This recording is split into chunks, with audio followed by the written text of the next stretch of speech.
समाधान है वो। हर ज़रूरतमंद इंसान के ज़रूरत का सम्मान है वो। उन्हें शौक नहीं नेता नगरी में रहने का, वो तो बस चाहते हैं कि समाज सेवा का दूसरा नाम हो वो।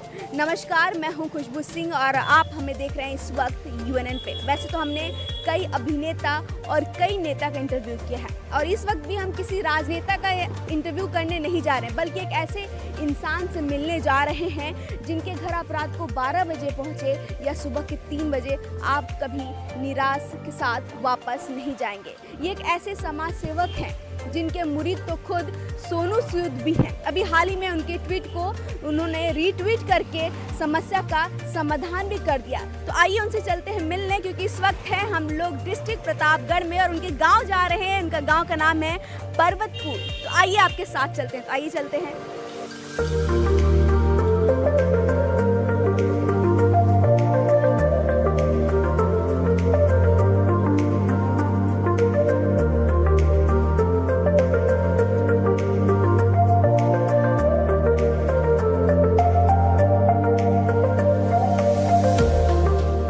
निकल चुके हैं पर्वतपुर की तरफ और हम मिलने जा रहे हैं राजेंद्र जी से। साथ ही में यहाँ पे जो काम हो रहे हैं वो भी दिखाते चलूँ। तो मैं इससे पहले मैं दिखा दूँ मैं यहाँ रुकी क्यों हूँ। मैं दिखा दूँ कि यहाँ पे बहुत ही खूबसूरत मंदिर है, शिव मंदिर है, बहुत ही खूबसूरत है और बहुत ही खूबसूरती से इसको बनाया गया है। इसकी भी काफ़ी कहानियाँ हैं जो कि हम आपको दिखाएंगे। और मैं बता दूँ इस मंदिर का नाम है बाबा अवधनाथ धाम पर्वतपुर और इस मंदिर की भी कई कहानी आपको बता दें कि 3 साल पर यहाँ पे एक कीर्तन होता है जो महिलाएं और पुरुष मिलकर करते हैं। साथ ही आपको दिखा दें कि यहाँ पे एक पंचायत भवन भी बना हुआ है, बहुत ही अच्छे से वेल मेंटेन पंचायत भवन है, जहाँ पे जो इस गांव के प्रधान जी हैं डेली 2 घंटे समय देते हैं, ऐसा हमें पता चला है कुछ लोगों से बात करने पे। इसके अलावा यहाँ पे एक हॉस्पिटल भी है 30 बेडों का, मतलब एक ऐसा ये गाँव है जहाँ पे सारी सुख सुविधाएं हैं। वहीं पे अगर आप कैमरा उधर थोड़ा सा जूम करें तो वहाँ पे एक सामुदायिक शौचालय भी बना है जो कि सरकार की यूपी सरकार की मुहिम है। हर गांव में एक शौचालय सबके घर में तो होना ही चाहिए, साथ ही बाहर ही एक सामुदायिक शौचालय यहाँ पे है।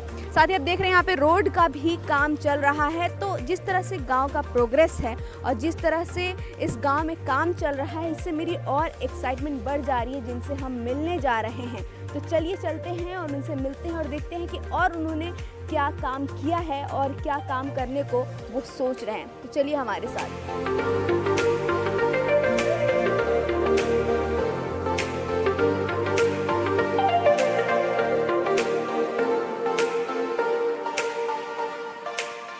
तो इस वक्त हम लोग पर्वतपुर गांव में पहुंच चुके हैं और जिनसे हम मिलने आए हैं और जिनसे आपको मिलवाने वाले हैं, राजेंद्र जी इस वक्त हमारे साथ हैं। तो मैं सबसे पहले चाहूँगी सर आपका हमारे चैनल पे स्वागत है। बहुत बहुत धन्यवाद आपका कि आप उतनी दूर से चल करके इस गांव में आप आई हैं। हम अपने गांव सभा की तरफ से आपका बहुत स्वागत, पूरी टीम का बहुत स्वागत करते हैं। सर मेरा सौभाग्य है कि मैं आप जैसे इंसान से मिल रही हूँ और काफ़ी सुना आपके बारे में। इतना समाज सेवा करते तो हमारा आना तो बनता है। तो इस चीज़ के लिए भी सर बहुत बहुत शुक्रिया कि आप इतना करते हैं, लोगों के बारे में इतना सोचते हैं, क्योंकि आजकल ज़माने में ऐसा सुनने को बहुत ही कम मिलता है। और आपका गांव भी मैं बता दूं मैंने घूमा, बहुत खूबसूरत है। तो आते हैं कि आपने जो ये आपका अंदर जो भावनाएं आई समाज सेवा करने की, कब से आई? मैडम सन 1978 में मैंने इंटरमीडिएट किया। उस वक्त गांव में बड़ी गरीबी थी, बड़ा वो था, हम लोग भी उसी गरीब परिवार से थे। तो गांव में बड़ी भूखमरी थी, तो दिमाग में आया था कि बच्चों को पढ़ने लिखने में बड़ी अव्यवस्था हो रही है, तो मैंने खेती शुरू किया। ऐसे इलाहाबाद यूनिवर्सिटी से मैंने काम किया सन 1983 में। लेकिन उसी वक्त मैंने सोचा कि बस खेती करना है, खेती करेंगे आजीविका भी चलेगी और गांव के लोगों की सेवा भी करूंगा। तो मैं देखता हूं कि मैं हमारे गांव में जो बुज़ुर्ग लोग हैं, महिलाएं हैं, तमाम बुज़ुर्ग हैं, मैं पूरी तरीके से उनकी देख रेख मैं करता हूं, उनका आशीर्वाद ग्रहण करता हूं और ख़ास करके बच्चियों को पढ़ने में मैं, अब चूँकि चैनल पे बोलना पड़ रहा है, मुझको बताने में कोई वो बाकी कहीं एडवर्टीजमेंट नहीं होता, वो आत्म संतोष के लिए। मेरी माताजी पढ़ी लिखी थी, हम लोगों को पढ़ाया, तो मुझको लगता है कि गांव के बच्चे पढ़ें, बच्चियां पढ़ें और हमारे गांव के तमाम युवक पढ़ लिख करके सब तमाम आगे बढ़ गए हैं। इतना मुझको अच्छा लगता है कि हमारे गांव में कम से कम बच्चियां पढ़ रही हैं। तो आपने पढ़ाई लिखाई करने के बाद भी किसानी ही चुनी? जी जी। उसका सिर्फ यही कारण था कि हम अगर पढ़ लिख करके खेती करेंगे, निश्चित रूप से हमारे गांव के लोग भी, अब नौकरी तो उतनी रह नहीं गई है, दिमाग में आया कि अगर खेती करेंगे तो हम भी खाएंगे और देश के लोगों को भी खिलाने का पूरा प्रयास करेंगे। अब खेती में अगर स्वाभाविक है जितना हम पैदा करते हैं निश्चित रूप से उतना तो खा नहीं पाते हैं, तो सरकार की भी मदद करते हैं, एक तरीके से देश की भी मदद करते हैं। यद्यप उसके बदले मैं पैसा लेता हूँ, लेकिन एक तरीके से मैं मदद करता हूँ। अगर सारे लोग यही सोच लेंगे कि हम खेती नहीं करेंगे, खेती, आज का युवा जो है वो खेती नहीं करना चाह रहा है। अब चाहे उसके जो कारण हो, लेकिन यह है कि हमने खेती को ही चुना और खेती में रह के मैंने ये सोचा कि अगर मैं नौकरी करूँगा, बाहर जाऊँगा तो न गाँव को देख पाऊँगा, न बच्चियों को पढ़ा पाऊँगा। तो एक दिमाग में था कि मैं अपने बच्चों को पढ़ाऊँगा, बच्चियों को पढ़ाऊँगा, गांव के लोगों को शिक्षा की तरफ प्रेरित करूँगा, और ये मैं तभी कर पाता जब मैं खेती में रहता। क्या बात सर। तो तब के खेती में आप कई सालों से खेती कर रहे हैं, साथ ही समाज सेवा भी कर रहे हैं। बहुत से किसान आपसे जुड़े हुए हैं, आपसे सीखते हैं, क्योंकि आप बताते हैं कि उस चीज़ को आप भी सीखते हैं ताकि गांव में आप उसके लिए कुछ कर सकें। तो तब के खेती में या तब के किसान की लाइफ में, अब के किसान की लाइफ में कुछ सुधार हुआ है? पहले बेहतर था कि अब बेहतर है? नहीं, बेहतर तो अब हो गया है। पहले बहुत दिक्कत थी, पहले सारा काम जो है वो श्रमिकों द्वारा होता था। अब तो तमाम मशीनी युग आ गया है, बड़ी बड़ी मशीनें आ गई हैं, खेती करने में अब आसान तो हो गया है।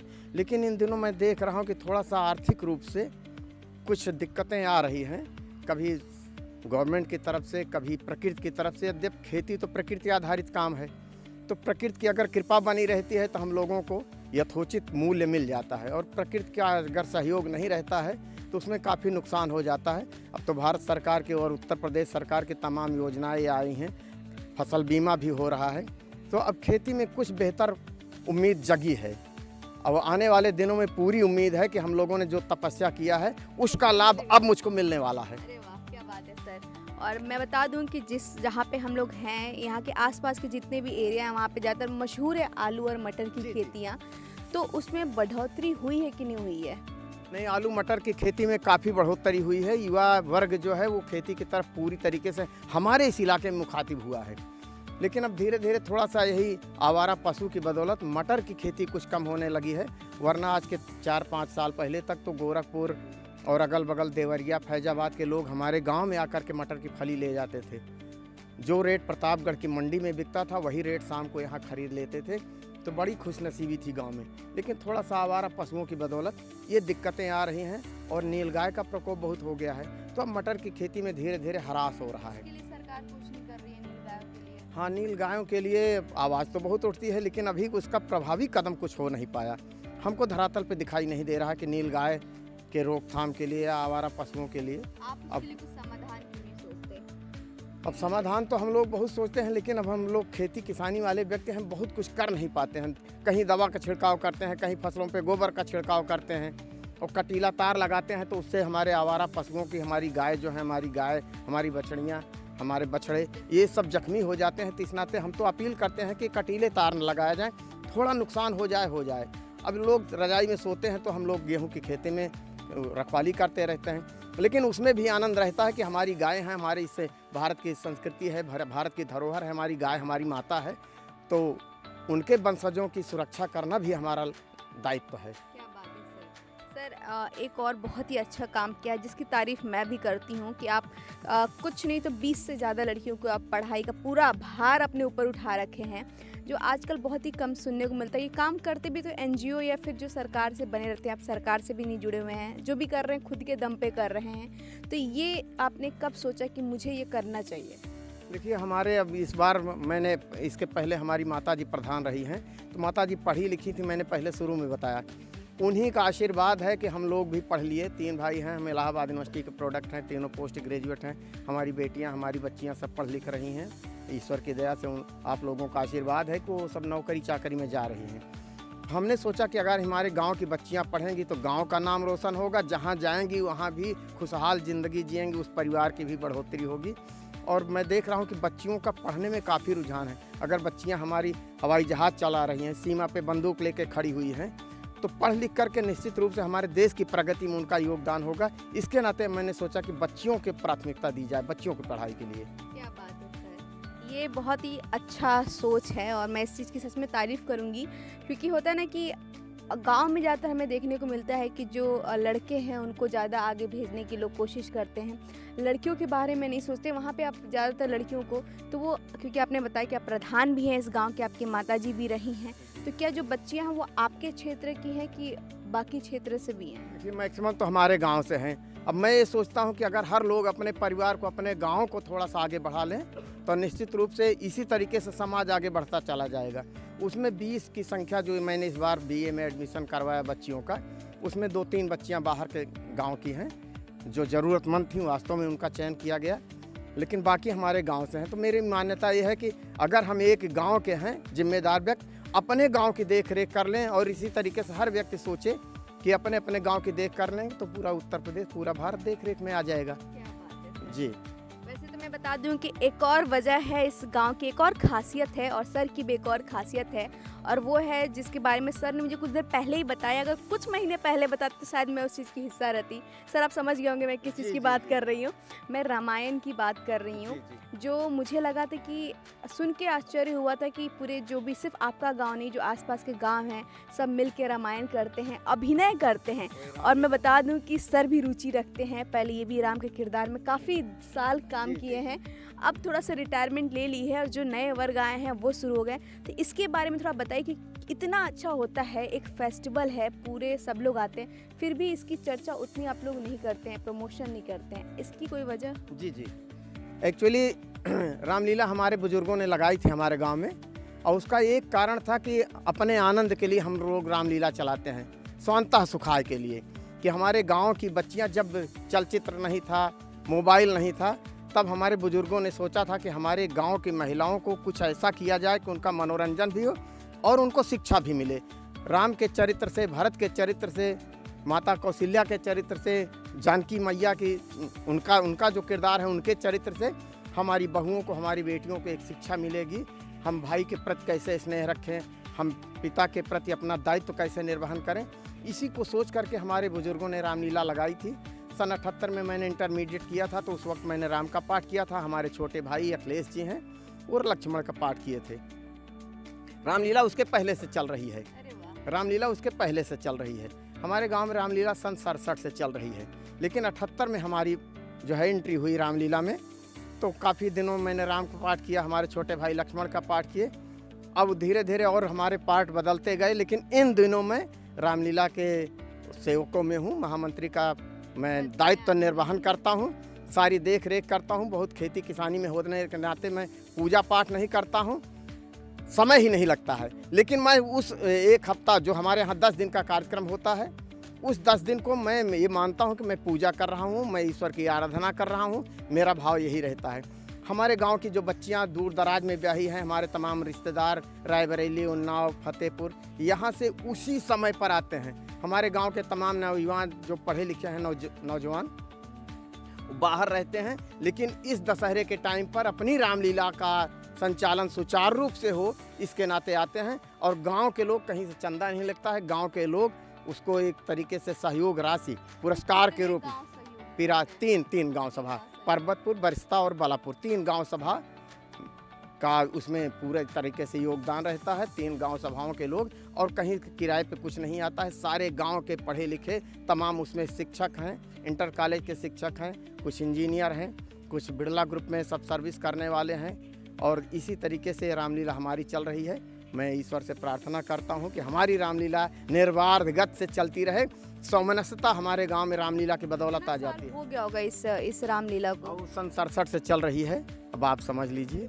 जी जी, काफ़ी टाइम से। और बहुत ही अच्छा आपने बताया कि जो हमारे नौजवान, जो हमारा जो नया जनरेशन आ रहा है, ताकि उनमें वो सीख डाल सकें, भरत चरित्र जी हो या फिर श्री राम जी का चरित्र का, तो बहुत ही खूबसूरत से है। बता दूं हर साल होता है और गांव के लोग मिल के उस किरदार को निभाते हैं। तो कहीं ना कहीं राजेंद्र जी में एक अभिनय का कीड़ा लग रहा है, छुपा हुआ है। उसके बाद भी इन्होंने समाज सेवा को चुना, किसानी को चुना। कभी नहीं सोचा कि मैं राम के कैरेक्टर में इतना अच्छा हूँ, मुझे जाना चाहिए मुंबई? कभी सोचा है ऐसे शौक है? नहीं, बस वो सिर्फ ये है कि अपने आनंद के लिए। कभी ये शौक नहीं जमी कि हम लोग गांव से बाहर निकलें। हमेशा एक शौक लगी रहती है कि हमारे गांव का कद, हमारे गांव की ख्याति, हमारे क्षेत्र की ख्याति जो है वो आगे बढ़ती रहे। अगर हमारे गांव की ख्याति निश्चित रूप से आगे बढ़ती रहेगी, हमारे गांव में सामंजस्यता आती रहेगी, तो अगल बगल के लोग इसका अनुसरण करेंगे। और मैं देख रहा हूं कि मानधाता विकासखंड बहुत दूर तो नहीं, लेकिन हमारे गांव पर्वतपुर की लोग चर्चा करते हैं, बहुत अच्छी रामलीला होती है। हमारे यहाँ भगवान भोलेनाथ का मंदिर है, हर तीसरे साल वहाँ 1 महीने का अखंड कीर्तन जो महिलाओं के साथ किया जाता है। तीन उसमें टर्न महिलाओं को दिया जाता है, दिन में महिलाओं की टोली और रात में पुरुषों की टोली रहती है। महिलाएं पूरा कीर्तन करती हैं, पूरा कीर्तन हरे राम राम राम हरे हरे, करती हैं सर। हरे कृष्ण कृष्ण कृष्ण हरे हरे। ये महिलाओं को 3 टोलियां दी जाती हैं। उसमें महिलाओं में एक ग्रुप लीडर रहती है जो अपनी अपनी टोली को ले आती हैं। 10 बजे से 12, 12 से 2, 2 से 4, इस तरीके से टोलियां रहती हैं। और 2-2 घंटे की हर टोली में टोली नायक रहता है, ले आता है। और हर मलमास में जो अधिक मास कहा जाता है, भगवान भोले की आराधना होती है उसमें। तो यही मंदिर है, पर्यटन विभाग से उसमें भी आप लोगों की कृपा से काफ़ी सुंदरीकरण का कार्य हुआ है। तो अब उसी में फिर समापन पर बहुत विशाल भंडारे का आयोजन होता है, लोग प्रसाद ग्रहण करते हैं, बड़ा आनंद मनाते हैं। हमारे गांव की 2 विशेषताएं यही रामलीला और वो मंदिर का कार्यक्रम। 1 महीने का अखंड कीर्तन निरंतर चलता है, जिसमें एक टोली में लगभग 30 से 35 महिलाएं, या जब पुरुषों की टोली रहती है तो 30 से 35, 50 तक पुरुष रहते हैं। क्या बात है सर, सच में बहुत ही खूबसूरत है, मतलब सोच के ही इतना आनंद आ रहा है।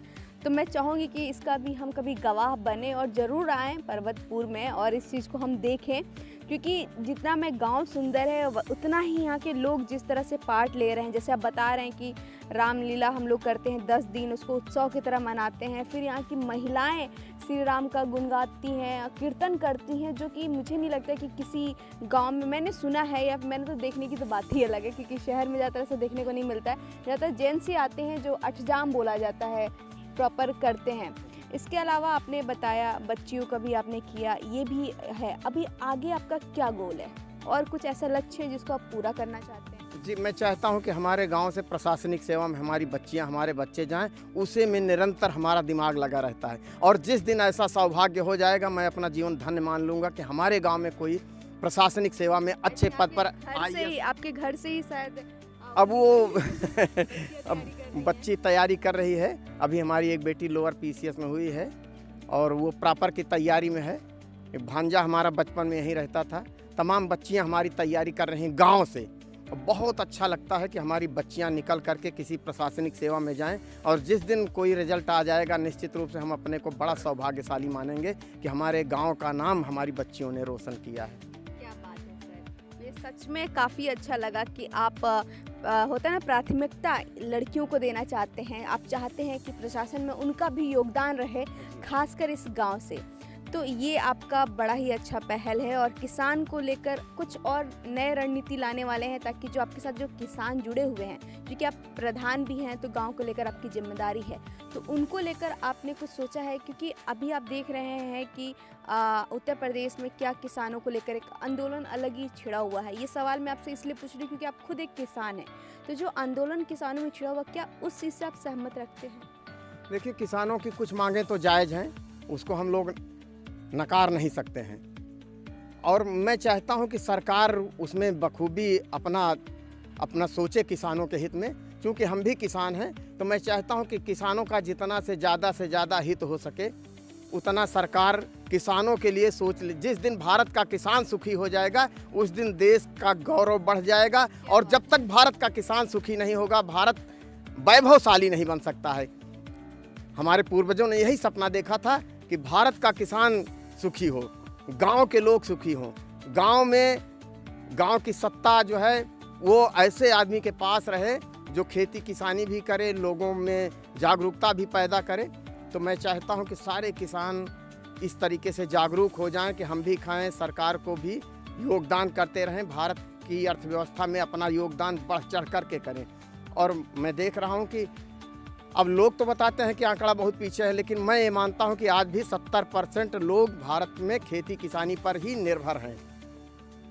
मैं सरकार से अपील करना चाहता हूं कि किसानों के ऊपर विशेष कृपापूर्ण दृष्टि से देखे सरकार हमारी, चाहे उत्तर प्रदेश की सरकार हो, चाहे भारत की सरकार हो। बिल्कुल, आई थिंक अन्नदाता को नहीं ध्यान देंगे तो किसको देंगे।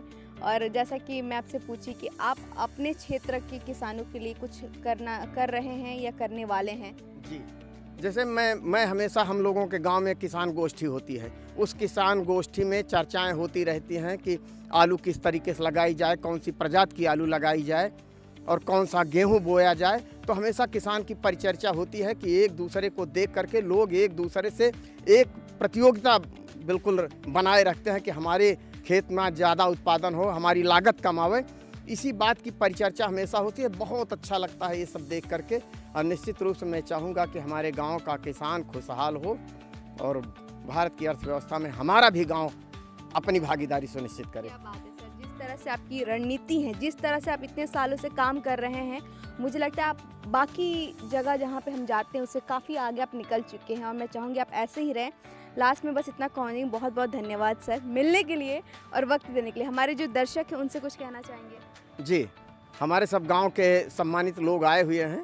यद्यपि मुझे पता नहीं था कि आप आएंगी, वरना हमारे गांव के लोग तो चूंकि गांव का कल्चर है कि कोई गेस्ट आता है तो निश्चित रूप से उसके स्वागत के लिए हमारा पूरा गांव एकदम खड़ा रहता है।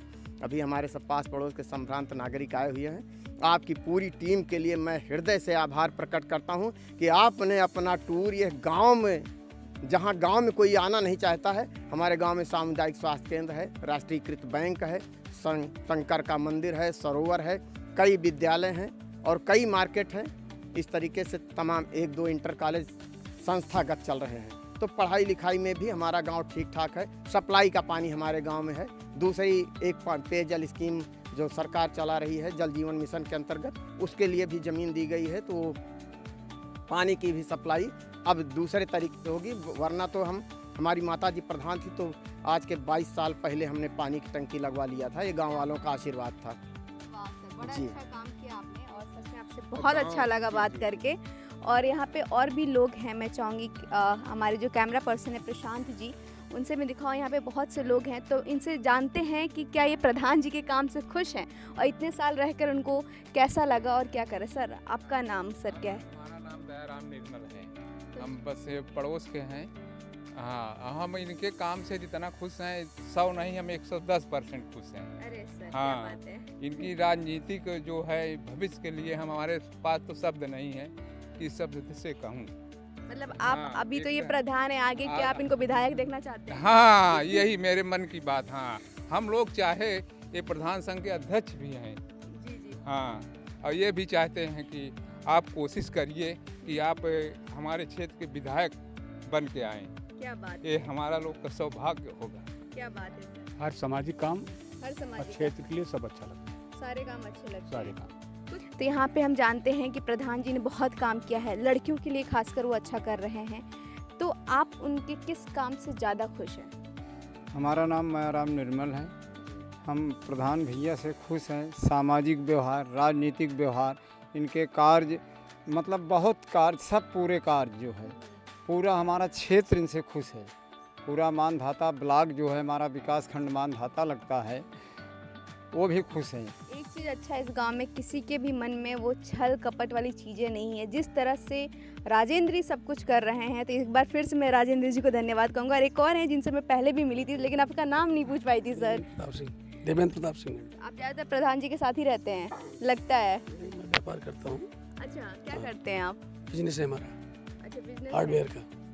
अच्छा ओके, आप उनके छोटे भाई हैं। छोटे भाई क्योंकि आपके बारे में उन्होंने बताया। तो आपके पास तो बहुत सारे राज होंगे प्रधान जी के।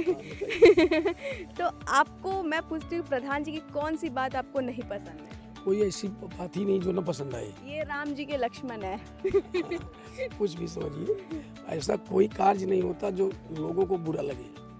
हर कार्य हर आदमी से पूछ के प्रधान जी करते हैं प्रॉपर। आपसे भी पूछेंगे, उनसे भी तब अगला कदम उठाते हैं। इसलिए कोई काम बुरा हो ही नहीं सकता। आप कोई एक चीज जिसकी आप तारीफ करेंगे?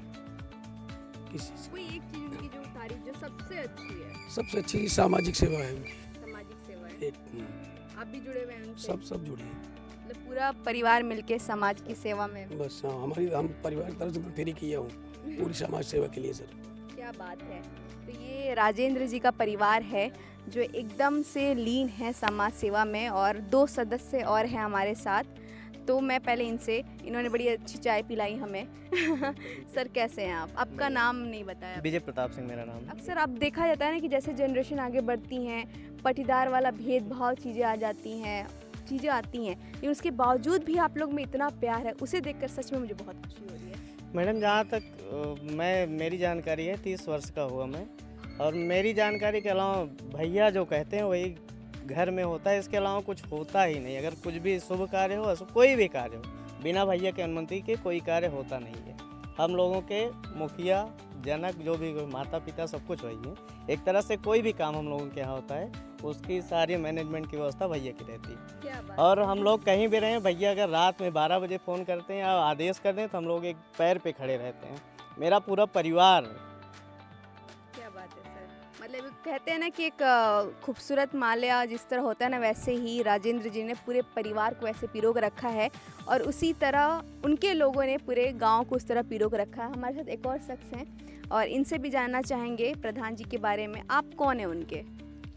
प्रधान जी के हम गांव के नागरिक हैं। अच्छा, गांव के नागरिक हैं। तो आपसे तो पहले बात करना चाहिए था मुझे। तो आप तो वैसे बोलेंगे, मुझे पता है कि आप उनके हर चीज़ से खुश हैं, वो मेरे आदर्श हैं, और ये मैं तब से सुन रही हूँ। आपको क्या नहीं पसंद है ये बताइए, जो कि होगा नहीं। ऐसा एक भी काम है ही नहीं जो आपको बताया। क्या बात है।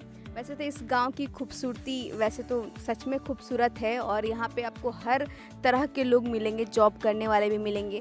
एक यहाँ पे पिता भी है जिसके बच्चों ने कहा कि अब हम कमा रहे हैं, आप आराम कीजिए। तो वहीं पे एक पिता है जो कह रहा है कि नहीं, मेरे गांव से ही लड़कियां जाएंगी जो शामिल होंगी, जो कुछ आगे जाके कुछ ऑफिसर बनेंगी, कुछ काम करेंगी, या फिर कोई भी लड़कियां पढ़ी लिखी होनी चाहिए। हर लड़की पढ़ी लिखी होनी चाहिए।